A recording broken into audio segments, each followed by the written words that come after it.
Welcome to Open Day Live on Demand. In recent years, we have seen exponential changes in the way we work and the kind of work we're doing. We're pursuing careers that just didn't exist 5 years ago. Now it is all about adapting and harnessing opportunities. And two people who know more about that than anyone else are joining me right now to discuss Bond's suite of transformation degrees. First up, Assistant Provost Professor Dawn Bennett and Associate Dean of Learning and Teaching in the Faculty of Society and Design, Professor Jeffrey Brand. Thank you very much for coming down and having a chat with us today. First up, a question for you, Dawn. What are Bond's transformation degrees and how do they differ from just standard bachelor's degrees? Oh yes, Nick, it's a good question. They're actually really different to the way a university program's usually delivered. We have 4 of them. We have digital, entrepreneurial, legal and health transformation programs. And they don't align with a single faculty or discipline at all. Despite their titles, students work across the university and across different disciplines. And that really is because it mirrors what happens in the real world. So in careers, we very rarely work with a single team of people or even a single discipline. We're working across lots of different people and lots of different sectors at the one time. And each degree has 5 facets, is that right? Yeah, that's right. So the way we designed the programs was to give a bit of structure, but also a huge amount of flexibility so that students can, in one dimension of the programs, they can co-design what they're doing. So they start with the transformation core, which is where they look at design thinking and enterprise. And they really get a good grasp of what it is to be innovative in the real world. Then we move to the discipline core, which is where they focus within health, entrepreneurial, legal or digital domains, but really broadly defined. Then the Bond core curriculum, which is probably the novel bit of Bond University, where students learn how to be a capable individual, effective collaborator and a global citizen. So lots of learning for them there. The bit where they get to co-design is really interesting because within each of the programs there's a specialist stream, and that's where students work with an advisor and they talk about where their passions are, the types of things that they really want to learn more about, and that can be anywhere in the university. And then we have a program-wide personalised career development program called Beyond Bond, and they engage in that from the very first semester of learning so that by the time they graduate, they not only have a grasp of what they're studying, but also a really good handle on what to do with it as graduates and how to really pitch themselves. And that transformation core is also quite different because we encourage students not to be on campus. We don't want them on campus, we want them in industry, we want them in community. We challenge them to come up with wicked problems and then find ways of resolving them. Yeah, great. And more car parks around here for the rest of us as well, which Absolutely, is great. Yes. Jeff, you were one of the incredible minds that put these programs together. I'm sure a lot of work going on behind the scenes to bring them to life. Do you want to talk about that for a minute? Sure, Nick. First of all, it's very generous to call me an incredible mind. Let me tell you, I like the creative side of the enterprise, and I think that's what's exciting about higher education today and our very fast-changing world. So what we decided to do is actually go off script. Don't be like a traditional university and say that you have to sit inside a silo and go really deep in a single sphere of knowledge. As the assistant provost said, we wanted to make sure that students had a wide range of experiences and understandings that would make them effectively cross-functional in organizations so they were really employable graduates. So how did we do that? Well, we decided that we would get outside of our faculties and we created not working groups, not matrix organizations. We actually created design teams. We wanted to walk the talk. We were thinking if our students are going to be design thinkers, and if they were going to be entrepreneurs, and if they were going to be innovators, we needed to do the same thing. So it was actually a lot of fun. We got representatives from each part of the university, not just academics, but also professional staff who understand exactly where students are going. For example, the Career Development Center, so that we could actually connect with employers. We brought students into our design teams. And then we went on what you do in an agile organization. We went on sprints. We would just, in very short periods of time, work in a team, and we were using the digital tools that we would expect all of our students, when they graduate, to use in a modern organization. So SharePoint, for example. And we used team-based tools so we could communicate with one another, not just when we were face-to-face, but in fact, no matter where we were in the world. And it turned out, of course, to be fairly forward-thinking, given what we've done and what we've experienced, Nick, in the past 18 months, right? Yeah. That we can actually be really svelte and agile. And in these teams, we worked on the digital transformation program for one team. We worked on the health transformation program in one team. We worked on the legal transformation program in one team and the entrepreneurial transformation program in one team. But we had two other teams that were really important.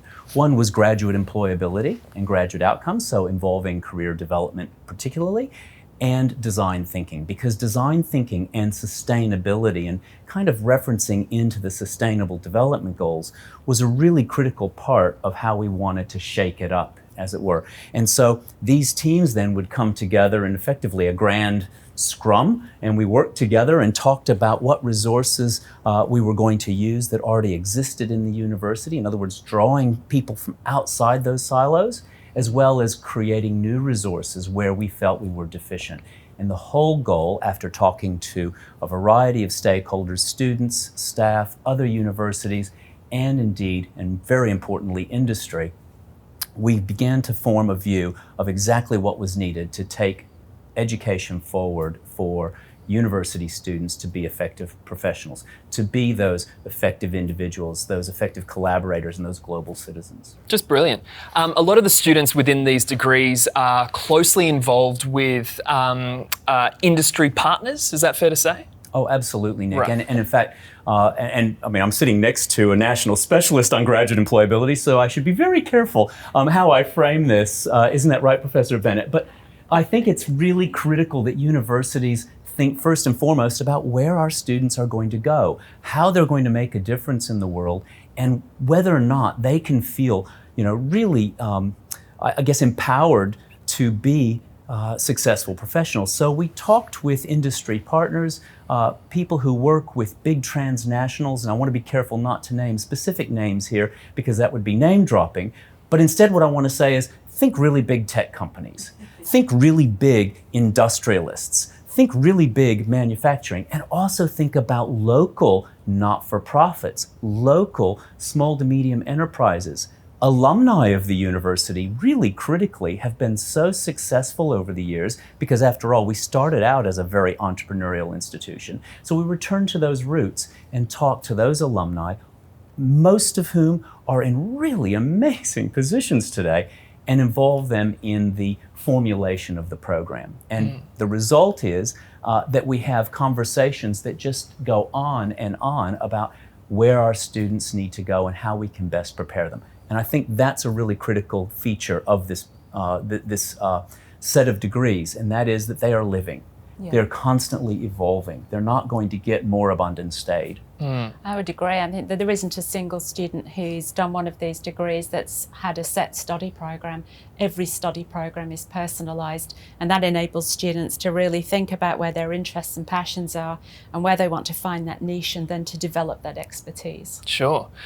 You'd obviously come out of the program, a huge skill set is going to be developed throughout it. Can you talk a little bit about the skills that students within these programs will be working towards developing as they study? Yeah, sure. I think one of the big challenges for graduates, COVID aside, is that the labour market is changing. It's shifted from traditional full-time employment with a single employer to far more precarious work, contract-based work, work in which you have several employers, or you might actually not have an employer at all. You might graduate and straight away you're working with clients.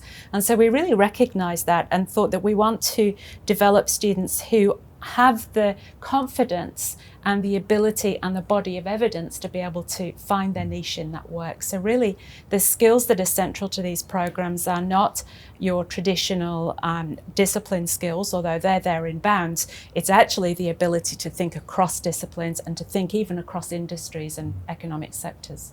I keep hearing this phrase, design thinking. Yeah. Can you talk to us a little bit about that? What's that all about? Sure, Nick. So design thinking is a frame of mind and an approach to problem solving that recognizes that all human problems, all natural problems have solutions. But to find those solutions, we have to look at a variety of different inputs and outputs, and importantly, try not to get bogged down in one set of solutions. Look outside the box, look across industries, for example. Look at ways to, one of the fancy words is ideate. So to actually identify a problem and then think completely about all the different relationships in the economy, in society, in nature that influence that problem. We sometimes call these wicked problems because they're very difficult to solve. Through design thinking, we take principles of design, which is effectively really working hard to problem solve, and again, thinking creatively and thinking in a solutions-based approach and not a defeatist approach or a fearful approach, with the assumption that we can solve the problem. We just need to find all of the characteristics and all the components necessary to do that. And one of the things that I think we do particularly well in these programs is focus on what is often called authentic assessment. When students are in the classroom and they're working on assignments, they're not doing what you would traditionally do in university courses. And by that, I really mean write essays that are academic in nature. Most of our students, most graduates from Australian universities and indeed world universities do not want to be academics. They want to work in industry or for government or in society in some capacity. And they aren't going to take tests every single day of the week. And so what we do is think, all right, what are your passions? What are your interests? Tie pieces of different students' interests together and work on problems in the classroom that relate to what you're learning, what you're going to be doing as a professional, and what you're passionate about. And that, in essence, is design thinking, because you're connecting lots of dots that may not seem to connect, but in the fullness of time, you recognize all relate to one another in a way that give you new ideas and innovative responses to complex problems. And it's quite ironic that the design thinking principles that Jeff just described are actually exactly the same principles we use to stay employable, not just as graduates, but to sustain a career all the way through our career lifespan. And so students are really coming out with those deep understandings of how to tackle problems, not just in the environment, but also within their own lives and careers. So no essays, no tests. I'm liking design thinking. That sounds great. Well, let me hasten to point out, Nick, that I'm sure along the way it is necessary to write an essay, because of course essays and long-form thinking and long-form journalism, for example, are the place where ideas are carefully formed. But by and large, they're not the point of the exercise. Sure. They're just a piece of the puzzle. So the essay is more likely in these degrees to actually be produced as a report and as evidence, a professional artifact, if you like, that I could show to a potential client or employer, rather than an essay that no one perhaps will ever read again. Because that's how you do it in the real world. Because that's how you do it in the real world. Talking about the real world, jobs and careers you find people who've done the transformation degree then go on to do and be a part of. What are we talking? Yeah, well, these degrees are new, and it's going to be fascinating to see where graduates go in 10 years' time. I'll give you an example from the legal transformation program, and that is that I guess when somebody tells you they're studying law, you might think they're becoming a lawyer, but actually the nature of the legal professions is completely changing. So the future of law, as we say, isn't just for lawyers. There are masses of jobs out there, digital lawyer, legal assistants working in community and other settings. And so the whole of the legal system is changing and really wants these new types of professionals, and that's what we're seeing our students go on to. We have a student at the moment who started in a diploma program and is actually now transitioning, no pun intended, to actually do her Juris Doctor from next year. So there are also pathways into law from that program. Fantastic. Yeah, we've seen quite a few students over the years move into a range of careers that you wouldn't necessarily have expected out of their programs.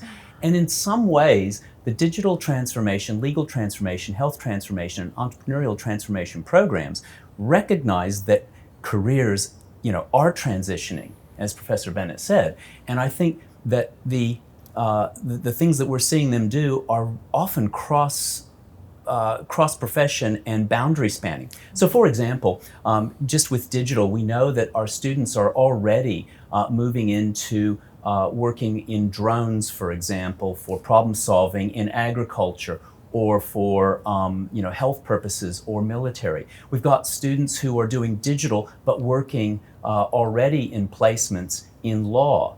We've got students who are doing digital who are moving into sport and the digitalization and the quantification of athletic performance.